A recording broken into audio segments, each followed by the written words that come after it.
Hello, everyone. Welcome to this Friday afternoon. This is our fourth week of the year 2021. It's for January the 24th to the 30th. See, I've got to have the calendar around that side to know what week it is. So we've got a couple of questions that we're going to address this week that Philip has agreed to answer. And I want to also welcome all of you who are coming back week after week. Thank you. And for those of you who are new, we welcome you. These are all questions from viewers, and you just write them in the comments below, or you could even email me with the questions. Emails do tend to kind of sometimes get lost because I get so many. So either way, though, just let me know what your questions are. I do ask that you keep them general for the whole audience rather than very specific questions about your life, unless they have a general, they're going to be of interest to many, not just you. We also get a message from Phillip, my spirit guide, and this is an oracle book, so each page just has a different wisdom on it, and we will absolutely get that answer or that soul message shortly.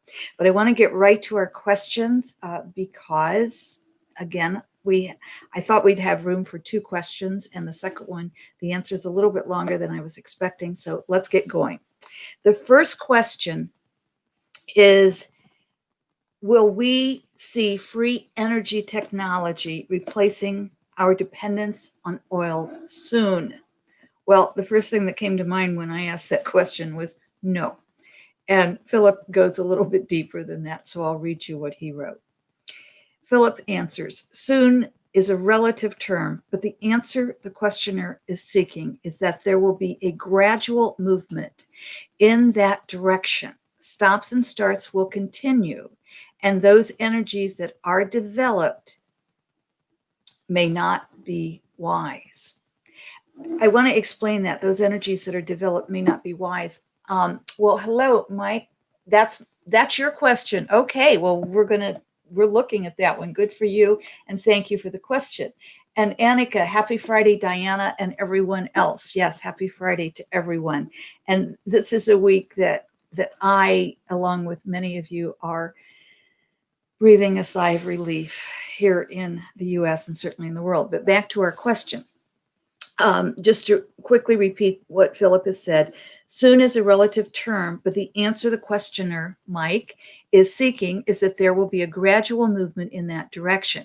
Stops and starts will continue, and those energies that are developed may not be wise. I want to explain that before I read what else he said here. Very simply, in my lifetime, as I've shared many times, I'm 75. So I've seen a lot in my lifetime. And we went to get away from oil, we went to nuclear, which wasn't always the best thing. Also, I'm thinking of there was so much paper that we were using that we went to plastic to stop cutting down trees. So sometimes, nuclear, you're right, Mike, nuclear wasn't totally wise. So this is what Philip is saying, that the steps we take don't always come up with a wise answer. And he goes on to say, and I'm saying I've seen that in my lifetime, trying to save trees, less paper, we went to plastic. Trying to save the planet, we went to nuclear, which wasn't a wise choice. Was it wise at the time? It seemed like it. Okay, here we go. Here's what else Philip said about this crisis. As is human knowledge, he ended with, and those energies that are developed may not be wise. And he says, as is human knowledge, science too is evolving. Over the next few hundred years, that which you know today will be greatly changed. Within this time frame, the dependency on oil will be greatly reduced to the point of being non-existent. 100 years seems like a very long time, doesn't it? I don't know that he's saying it will take the whole 100 years, but I think he is saying that we'll do it in stops and start, push and shoves. We'll get it started and then we'll move backwards, and it's not going to necessarily be easy. So I think, Mike, what Phillip is saying, that you will see some changes in your lifetime. I'm not sure I'll see much in my lifetime in that direction, but I do think with this new administration in the US, we will see some real big leaps forward. So hope that gives you some answer there and some relief a little bit. Mike is 62 years. You'll see a little bit, but like me, you're not going to see all of it gone. Your grandchildren will if you have grandchildren. Okay, thank you, Mike. The second question is, how obvious is it to recognize a spiritual connection? Is it faith or is it more? Okay, Phillip says, let us begin. And when he says that, we know it's going to be long. Let us begin by explaining that we are uncertain. We are addressing the specific concern of the writer. That said, we shall continue. You do not always recognize a spiritual connection, certainly not in the sense that you recognize the chemistry between those drawn together in what you consider a romantic connection. That is simply a physical reaction. In the modern day life, humans like to believe they are drawn to another because they have spent lives together as lovers. This is a romantic idea that may or may not be true. We forget the purpose for coming together with those of your soul family and with those you have a close spiritual connection is for the growth, your growth and their growth. The chemistry of recognition comes about when there are issues between you that your souls have agreed to work through. The chemistry draws you together to allow you to work through the issues. Without the chemistry, you would not come together. Let us now address non-romantic connections where you may or may not recognize the spiritual connection. The writer asks, is it faith or is it more? Okay, here we go. Using the term faith in a general fashion and not connected to a spiritual, I probably shouldn't look away, should I? Using the term faith in a general fashion and not connected to a specific religion, we concur that yes, faith may be involved, but for most, there is a deeper knowing beyond faith. Let us give you examples. You sit beside a person on a plane or other forms of mass transportation. You are strangers who feel a connection, and I think we've all experienced that. Hello, Kevin, welcome. Steel sharpens steel. Okay, I'm not sure what that means, but we're going to go on here. You are strangers who feel a connection, and you're sitting like on an airplane or something of that nature, and I think we've all experienced that. You can't explain the connection. You feel safe to reveal secrets of pain you've held inside. Is this an act of faith? Oh, some would say so. The other person has had similar experiences of pain. In your conversation, your words and open hearts are able to help each other grow and heal. Is this not what you would call a spiritual connection? Certainly we do. Let us give you another example. You are drawn to a teacher. This may not be the same teacher your friends learn from. There is a time coming when you will be able to hear the teacher speak. On faith, you register for the presentation. Your friends are not interested in attending, but you feel a need to go, so you do. Although you may be sitting at a distance from the teacher who is speaking, you feel a spiritual connection to that teacher. Their words and their energy resonate within you. Not with you, but within. So I think we're talking about that real heart connection. You understand you have found a teacher with whom you must study. You may not understand why, but as you step forward to study with this teacher, all falls into place. Let us provide one more example. You feel a need to step outside before going to sleep. The hour is late, you are tired, and the air is cold. You step outside anyway. You look upwards, and in the sky, lit by a bright moon, is a cloud that resembles an angel. Your heart is touched, and all the worries you brought with you as you stepped outside disappear. It took faith to step outside, and it took something deeper, an inner nudging. And as awareness of one's inner world deepens, the awareness of spiritual connections deepen. Until then, it is a matter of faith that the spiritual connection will reveal itself.